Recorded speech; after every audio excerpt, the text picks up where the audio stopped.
Hello friends, अगर बात की जाए इंडिया की तो यहाँ पर एक प्रॉपर्टी खरीदना बहुत बड़ा सपना पूरा करने जैसा माना जाता है। लेकिन अगर हम इसी प्रोसेस में कुछ चूक कर जाएं, कुछ लापरवाही कर जाएं, इस प्रोसेस को ठीक से फॉलो ना करें तो एक बहुत बुरा सपना बन के रह जाता है। क्योंकि जब प्रॉपर्टी खरीदने की बात आती है तो प्रॉपर्टी को लीगल पॉइंट ऑफ व्यू से समझना, उसकी लोकेशन को समझना, हमारी अपनी ज़रूरतों को समझना, बैंक से जो लोन्स वगैरह लेने हैं उन सब चीज़ों को समझना, ये सारे कुछ ऐसे की फैक्टर्स हैं कि जिनको हम अच्छे से समझ लेंगे तो हम अपने इस ख्वाब को, सपने को बहुत अच्छे से पूरे कर पाएंगे।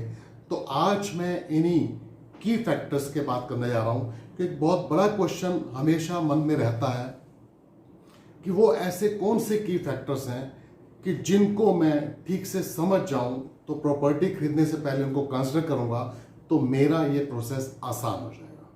तो चलिए आज हम उन्हीं की फैक्टर्स की बात करते हैं। तो सबसे पहले मैं बात करूं understand your needs.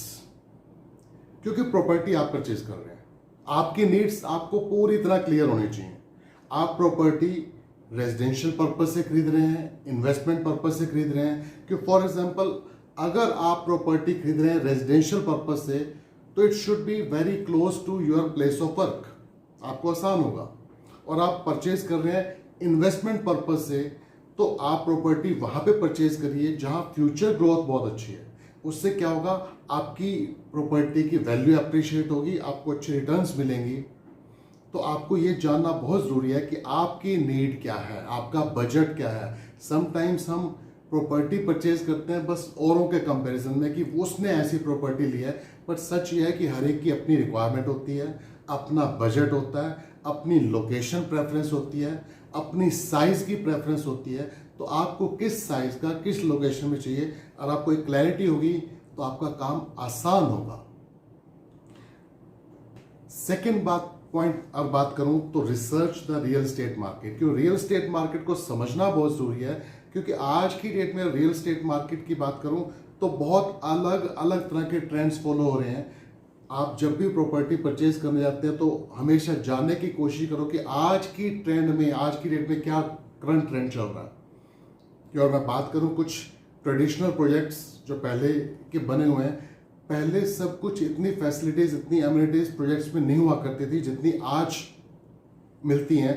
For example मैं बात करूं क्लब हाउस की बात करूं, आज ऑलमोस्ट सभी बिल्डर्स, डेवलपर्स अपने प्रोजेक्ट्स में बहुत सारी ऐसी एमिनिटीज दे रहे हैं। स्पोर्ट्स फैसिलिटीज हो गया, जिम हो गया, बच्चों के लिए प्ले एरिया हो गया।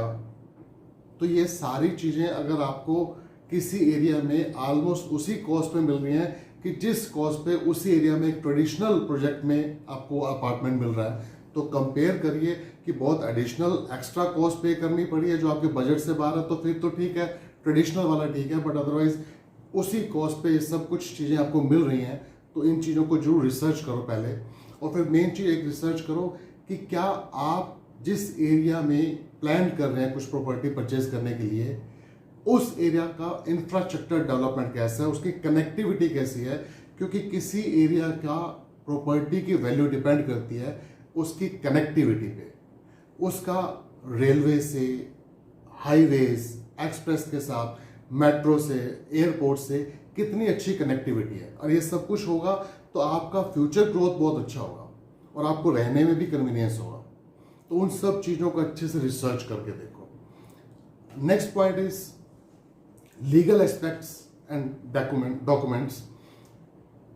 एंश्योर कि आप जो प्रॉपर्टी परचेज कर रहे हो वो लीगली बिल्कुल क्लियर है, उस पर किसी तरह का कोई लिटिगेशन, कोई डिस्प्यूट, कोई केस पेंडिंग नहीं है।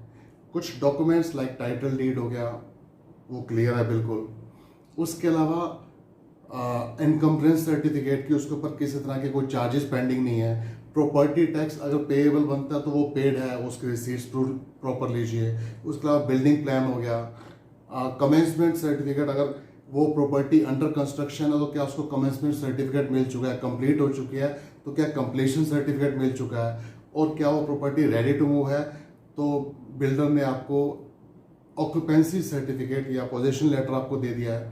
तो ये सारी चीज़ें प्रॉपर डॉक्यूमेंट्स वेरीफाई कर लीजिए कि ये सब अवेलेबल है।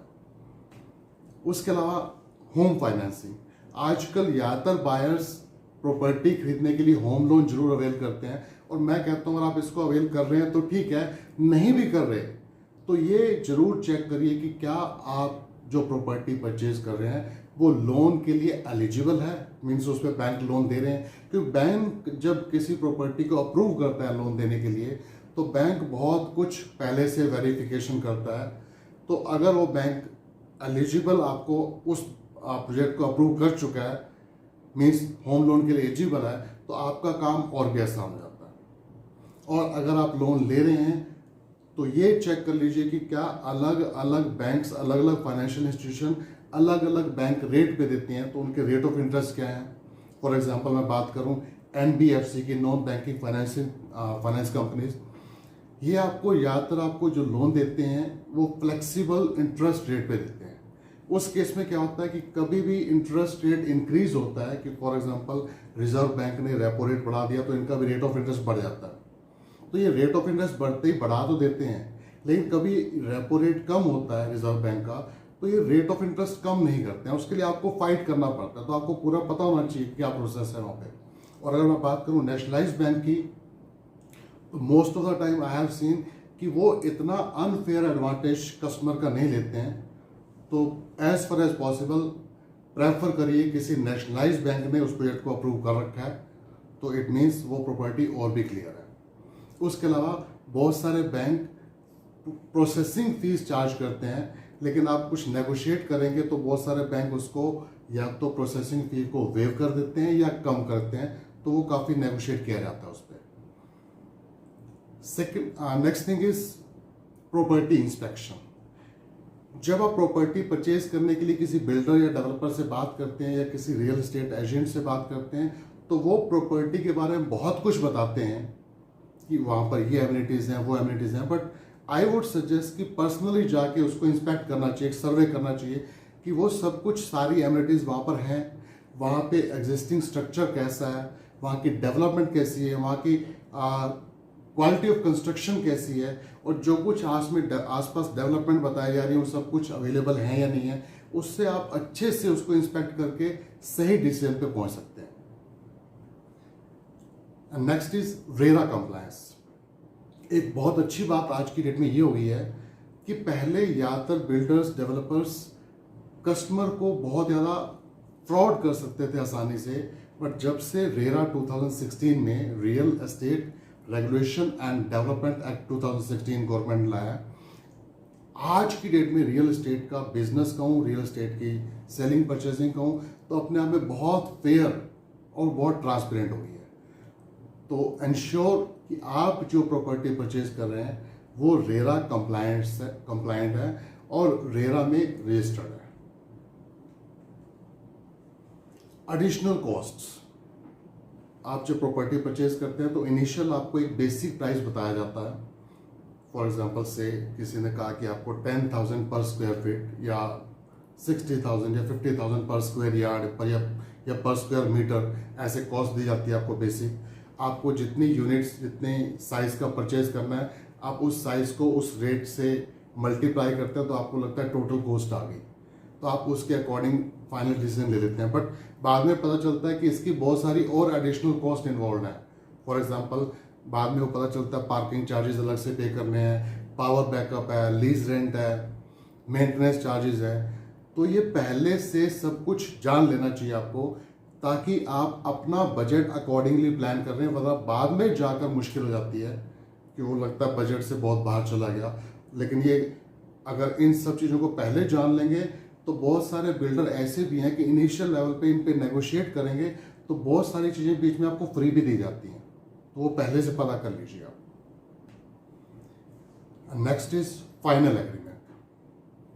जब भी आप पूरी तरह सेटिस्फाइड हो, प्रॉपर्टी परचेज करने के लिए तैयार हो, तो फाइनल एग्रीमेंट साइन करने से पहले उसकी पूरी अच्छे से एग्रीमेंट को समझ लो, उसको अच्छे से पढ़ लो, और कोई भी कहीं भी ऐसा डाउट हो तो कुछ भी क्वेश्चन पूछने से हिचकिचाओ मत जब तक क्लैरिटी ना हो जाए। और अगर आप उस एग्रीमेंट को अच्छे से नहीं समझ पा रहे हो तो किसी एक्सपर्ट की सलाह लेनी पड़े तो प्लीज़ वो भी लीजिए।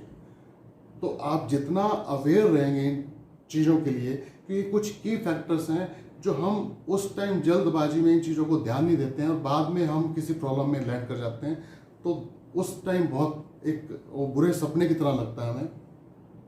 सो आई होप ये मैंने कुछ की फैक्टर्स, बड़े इंपॉर्टेंट फैक्टर्स हैं, इनको हम प्रॉपरली फॉलो करेंगे तो हम अपने इस प्रॉपर्टी खरीदने के सपने को बहुत अच्छे से पूरा कर पाएंगे। सो मेरा मानना है कि बड़ी सिंपल तरीके से मैंने चीज़ें आपको एक्सप्लेन करी हैं और आप जितना इनको फॉलो करेंगे काम आपका आसान होने वाला है।